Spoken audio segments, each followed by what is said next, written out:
Pelos nossos irmãos, eu vou pedir nesta hora o pastor Agildo, amém? Faça esta oração, agradecendo a Deus pelos nossos irmãos, e logo depois estaremos fazendo esta recepção.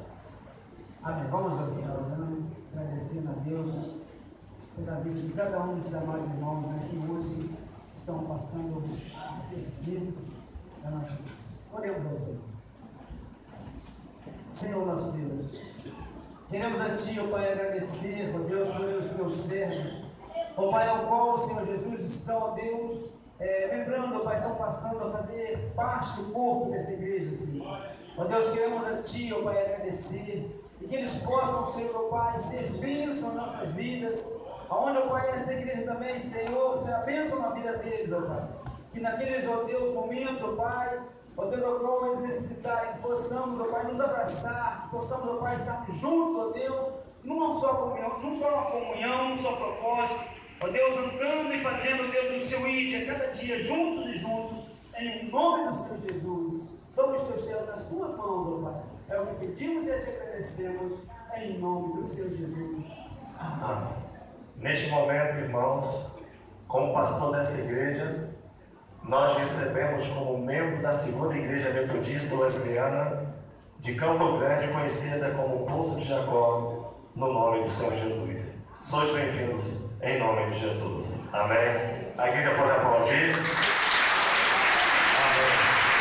Igreja do Senhor, prometa diante do Senhor, amados irmãos, amém, lutar com todas as nossas forças para que eles possam ser amparados, bem atendido. Temos aqui irmãos talentosos, e que o nome de Jesus seja glorificado e exaltado na vida de vocês. Amém. Deus vos abençoe e receba esse nosso abraço em nome do presbitério da igreja, em nome de Jesus. Amém. Podemos voltar aos seus lugares em nome de Jesus.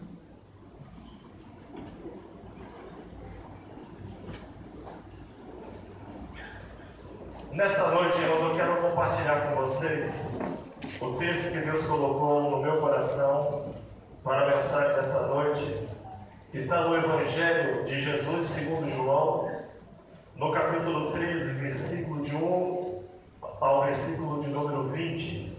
Amém?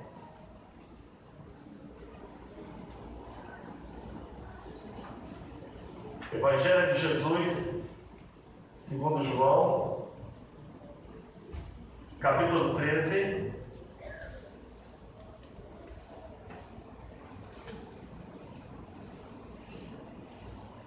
versículo de 1 ao 20.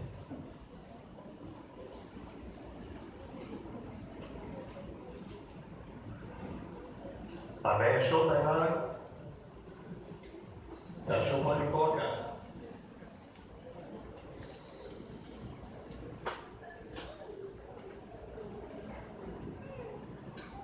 Amém?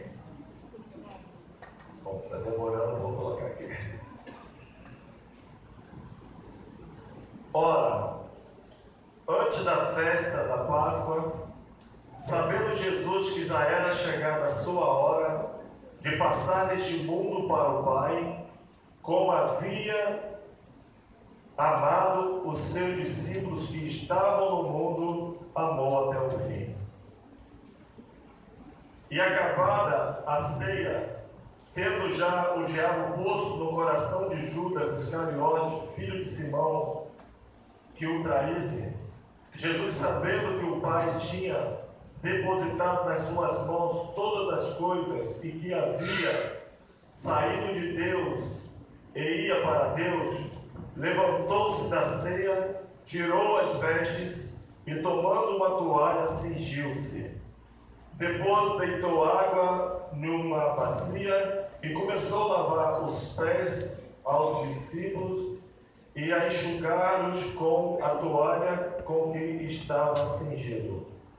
Aproximou-se, pois, de Simão Pedro, que lhe disse: Senhor, tu lava-me os pés a mim? Respondeu Jesus e disse-lhe: O que eu faço não sabeis tu agora, mas tu saberás depois. Disse-lhe Pedro: Nunca me lavarás os pés. Respondeu-lhe Jesus: se eu não te lavar, não tens parte comigo. Disse-lhe Simão Pedro: Senhor, não só os meus pés, mas também as mãos e a cabeça. Disse-lhe Jesus: aquele que está lavado não necessita de lavar senão os pés, pois no mais todo está limpo. Ora, vós estáis limpos, mas não todos. Porque bem sabia ele quem o havia de trair. Por isso disse: nem todos estáis limpos. Depois que lhes lavou os pés e tomou as suas vestes e se assentou a outra vez à mesa, disse-lhes: entendeis o que vos tenho feito? Vós me chamais mestres e Senhor, e dizes bem, porque eu o sou. Ora, se eu, Senhor e mestre, vos laveis os pés, vós deveis também lavar os pés uns dos outros, porque eu vos dei o exemplo para que, como eu vos fiz, façais vós também. Na verdade vos digo que não é o servo maior do que o seu senhor, nem o enviado maior do que aquele que o enviou. Se sabeis estas coisas, bem-aventurados sois se as fizerdes. Não falo de todos vós, eu bem sei os que tenho escolhido, mas para que se cumpra as Escrituras, o que come o pão comigo levantou contra mim e o seu calcanhar. Desde agora vou-lo digo, antes que aconteça, para que quando acontecer, acredites que eu sou. Na verdade vos digo, se alguém receber o que eu enviar, me recebe a mim, e quem recebe a mim, recebe aquele que me enviou. Amém. Senhor Deus, obrigado, porque Tu és um Deus fiel. Tu és um Deus que fala conosco através da Tua palavra. Que esta palavra, Senhor, venha encontrar guarida em cada coração.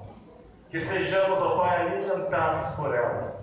Que essa palavra venha trazer cura para a nossa alma, para o nosso espírito. Senhor, que essa palavra, ela venha, Senhor, trazer, Senhor, uma renovação na vida dos irmãos. E que nós possamos aprender contigo. Em nome de Jesus nós oramos, crendo que o Senhor está conosco. Em nome de Jesus. Amém. Podemos sentar, irmãos.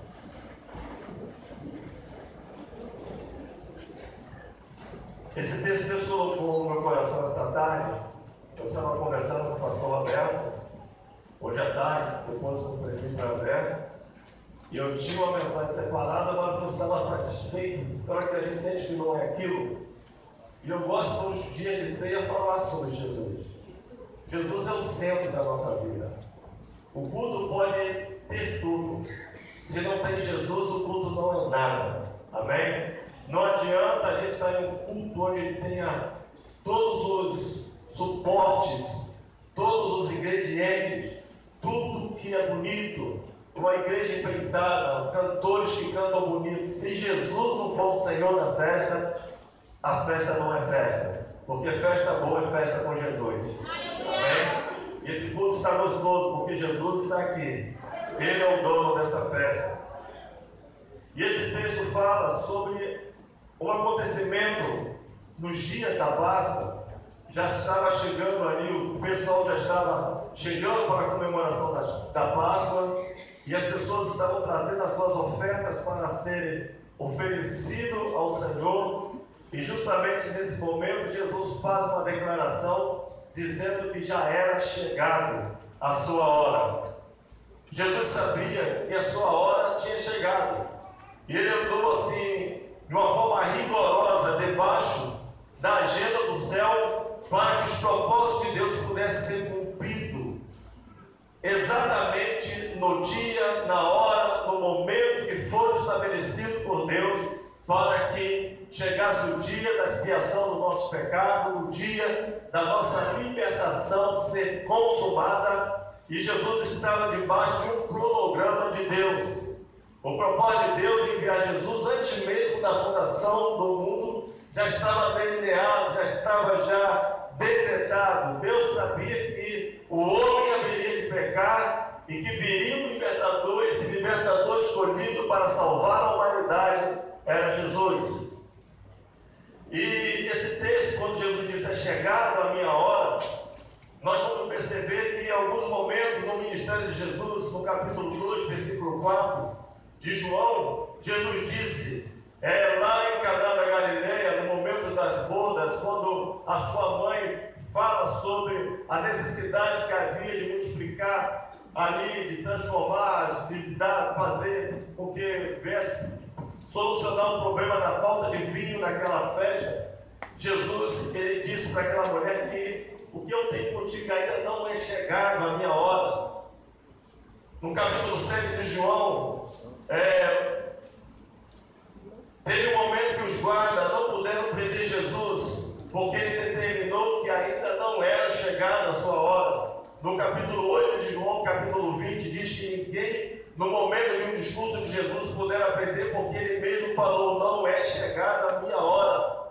No capítulo 13, 12, versículo 23, quando Jesus entrou na entrada triunfal de Jerusalém, quando ele já estava no final da sua carreira ministerial, no momento em que todo mundo daquela época praticamente já tinha reconhecido como Cristo, e ele foi de uma forma assim muito contundente, declarada pelo povo naquele momento, pelo reconhecimento dele ser o Messias prometido, e até mesmo aqueles povos gregos que tinham uma cultura acima dos outros povos daquela época, reconheceram naquele dia que Jesus era o Messias, e doravante Jesus passou a fazer a declaração, sabendo que a sua hora é chegada e a sua hora de passar deste mundo para o Pai.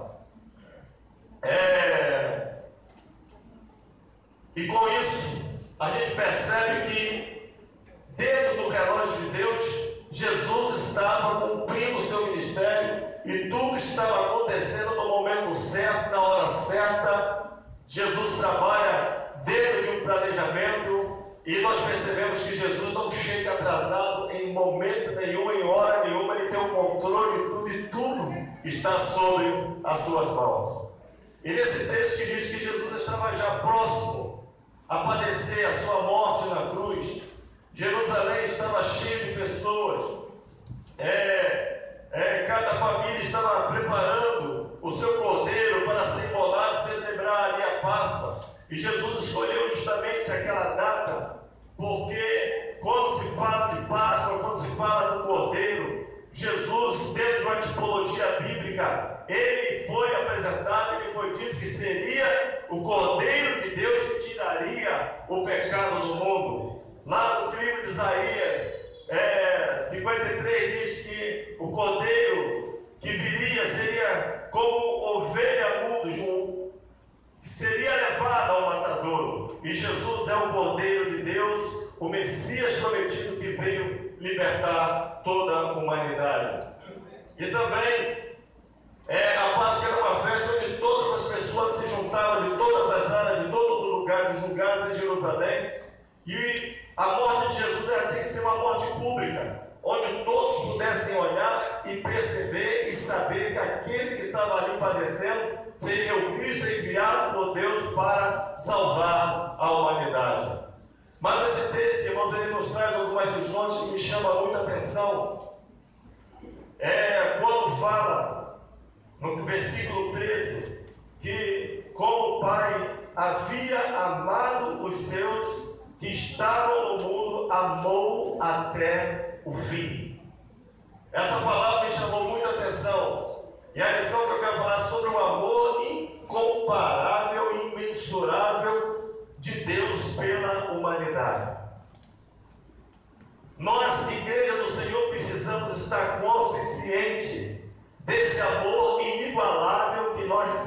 parte de Deus. A Bíblia diz que Deus amou o mundo de tal maneira que deu seu Filho unigênito, para que todo aquele que nele crê não pereça, mas tenha a vida eterna. O homem estava separado de Deus. O pecado separou o homem de Deus. Muitas vezes nós não queremos levar o pecado a sério, mas o que separa o homem de Deus é o pecado. Muitas pessoas pensam no pecadinho, um pecadinho ali, um pecadinho lá. Isso não tem nada a ver. O que te separa da comunhão com Deus é o seu pecado, é o meu pecado. E por causa do pecado, o único meio de libertar o homem do pecado para que o homem pudesse voltar para Deus, porque o pecado destituiu o homem da glória de Deus, era através de sacrifício, era através de uma morte. Alguém tinha que ser o substituto. Alguém errou e tinha que ter alguém que viesse padecer em nosso lugar. E Jesus, ele foi oferecido por Deus. Deus enviou Jesus. Aí nós vemos o amor de Deus, o amor grandioso, o amor imensurável. Ele enviou o seu único filho, deixando o seu trono de glória. Mas quando a gente fala desse amor de Deus, nós estamos falando do amor de Deus Pai e do amor de Deus Filho. Porque Jesus, o Filho de Deus, ele se ofereceu também por nós como fruto desse amor. Jesus nos amou, irmãos, com amor como ninguém poderia nos amar. Este homem pecador, este homem que rejeitou a Deus, este homem que estava mergulhado na lama do pecado, Jesus, pelo seu amor inigualável, pelo seu amor incomparável, se ofereceu por nós na cruz, como ovelha muda levada ao matadouro. O pecado do homem foi tão sério que tirou o homem de um lugar de destaque, tirou o homem da presença de Deus, porque Deus é puro, Deus é santo. O Espírito de Deus não habita na imundícia. Só tem comunhão com Deus aqueles que são santos, porque sem a santificação ninguém pode ver a Deus. Um dos meios que o homem pode ter a presença de Deus na sua vida é através da santificação. É através da santificação que você tem comunhão com Deus. E o homem precisa estar se santificando sempre. É um processo que nós temos que sempre estar olhando para nós, escaneando os nossos corações, entendendo que nós somos pecadores e a única maneira de termos a presença de Deus é através de uma vida santificada. E só nós somos santificados pelo sangue de Jesus Cristo. Só o sangue de Jesus poderia nos purificar de todo o pecado. O cordeiro que era oferecido, ele simplesmente faria uma cobertura do pecado do homem, conforme diz o Salmo 32, bem-aventurado o homem cujas transgressões são perdoadas e o pecado coberto. Mas precisaria anualmente o homem oferecer sacrifício, porque aquele sacrifício do cordeiro era um sacrifício incompleto. Mas viria um cordeiro de Deus, que iria libertar o homem das garras do pecado, do pecado que separou o homem da comunhão com Deus, do homem que comungava com Deus. Deus, como fruto do seu amor, enviou Jesus Cristo para resgatar o homem que havia lhe abandonado por causa do pecado. O pecado é como algo que vai tomando posse da nossa vida e que me chama muita atenção. Um exemplo que eu quero assim comparar. Eu, certa vez, estava saindo com a minha esposa e eu lembro que ela ia para uma festa e queria comprar uma meia calça. E tinha uma meia calça aí famosa, as mulheres sabem o nome. Ah, você conhece Kendall, né? Falei, pastor Paulo conhece Kendall. Né? Tem outros falando outros nomes aqui. Mas minha esposa mandou buscar uma meia, eu saí correndo, fui lá no centro de Bangu buscar essa meia. Estou dando o nome de meias aqui. Mas eu fui em busca dessa meia, eu não achei a meia que ela queria, e eu fui no cabelo lá e comprei qualquer uma. E ela foi lá, pegou aquela meia, não gostou muito, mas botou assim mesmo, e a meia tinha assim um carocinho assim pequenininho. E ela saiu com aquela meia, e aquele carocinho foi aumentando, e criou uma meia, e andando, quando chegou na festa, o negócio estava lá embaixo, né? Aquele rasgo. não é? Então, um negócio deselegante. E eu fiquei assim o pecado. Ele começa pequenininho, parece que ninguém está vendo, mas ele vai crescendo, ele vai aumentando, e depois ele destrói a vida do homem. Tem pecado degrada do homem. O homem, quando foi criado por Deus, ele foi criado com uma capacidade intelectual muito grande. Hoje nós não utilizamos o nosso cérebro, nem 10% da nossa capacidade, do nosso cérebro humano. E o nosso cérebro foi deteriorado por causa do pecado. Se não houvesse o pecado, nós poderíamos alcançar e ter ideias, imensas ideias, a nossa evolução seria muito maior. Mas o pecado degrada o homem. O pecado, ele é tão grande que a Bíblia diz que ele foi comparado como um inchaço, um pus, algo furúnculo, alguma coisa assim, um tumor que se tornou tão grave como uma gangueira que não havia nada que pudesse expurgar aquele pecado que estava ali prostrado na vida do homem, porque o homem abandonou a Deus. Deus chama atenção até dizendo que o homem estava tão distante dele, dizendo através de Isaías que o boi conhece o seu dono, a jumenta conhece a sua manjedoura, mas Israel não tem conhecimento de Deus. O animal consegue discernir quem é o seu dono. O animal consegue discernir onde é a sua casa, mas Israel não conhece o seu dono, não conhece onde é a sua casa, por conta da sua distância, por conta do seu pecado diante de Deus. Mas Deus, mesmo nós sendo do jeito que somos, mesmo nós sendo pecador do jeito que somos, enveredamos em caminho errado, adorando até outros deuses e abandonando o Deus Criador do céu e da terra. Ele não desistiu de mim, Ele não desistiu de você. Ele está sempre de braços abertos, tocando no coração do homem. O homem é a expressão máxima de toda a criação. Deus está sempre batendo no coração do homem, dizendo: eis que eu estou à porta e bato, se alguém abrir, eu entrarei e cearei com ele. Deus, Ele está à procura, Ele está querendo tocar no coração do homem para que o homem chegue a Ele.